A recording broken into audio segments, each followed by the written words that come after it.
Jhalawar police ने एक अत्यंत संगठित अंतर्राज्यीय साइबर गिरोह का सफलतापूर्वक भंडाफोड़ किया, जो केंद्र और राज्य सरकार की विभिन्न लोक कल्याणकारी योजनाओं में बड़े पैमाने पर धोखाधड़ी कर रहा था।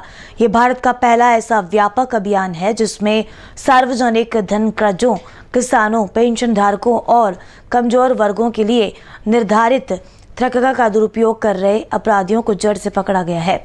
ऑपरेशन शटरडाउन भारत में साइबर वित्तीय अपराधों के विरुद्ध एक ऐतिहासिक और निर्णायक कदम है। इस कार्रवाई ने न केवल संगठित गिरोह की जड़ों का पर्दाफाश किया है, बल्कि ये भी सुनिश्चित किया है कि जन कल्याणकारी योजनाओं के प्रत्येक रुपए की रक्षा की जाएगी। ये ऑपरेशन पुलिस की पारदर्शी शासन व्यवस्था, साइबर जागरूकता और अपराध के विरुद्ध जीरो टॉलरेंस नीति को पुनः प्रमाणित करता है। ऑपरेशन शटडाउन में अब तक की बरामदगी गणना जारी है। इसने ऑपरेशन शटर डाउन के तहत एक साइबर फ्रॉड करने वालों के खिलाफ एक महाअभियान किया है।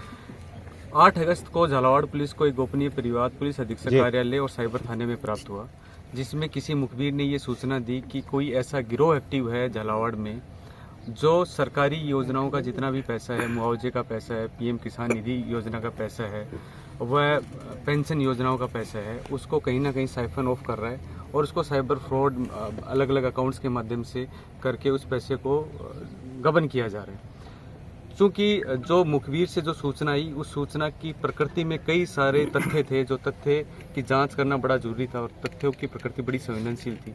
तो साइबर थाने में उस परिवाद की जांच रवि सेन एक कांस्टेबल है, उनको सुपुर्द की गई। 8 अगस्त के बाद से लगातार उस परिवाद के क्रम में लंबा फाइनेंशियल टेक्निकल एनालिसिस और जो डिटेल्स है वो ली गई। रवि के साथ में सुमित कांस्टेबल है, जो सहायतार जितने भी फाइनेंशियल और टेक्निकल एनालिसिस थे उस पूरी टीम में शामिल रहे।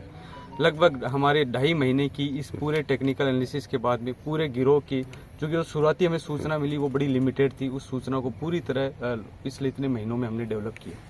जब इस पूरे नेटवर्क का ये खुलासा हुआ कि इस तरह एक पूरा नेटवर्क किस तरह कार्य करता है और किस तरीके से ये एक दूसरे के साथ संगठित तौर पर और अलग अलग लाभार्थियों के लिए जो स्कीम है, जो एक कमज़ोर व्यक्ति के लिए उसको पैसा से आर्थिक सहायता देने के लिए लाई गई, उसमें इस तरह का गबन कर रहे हैं।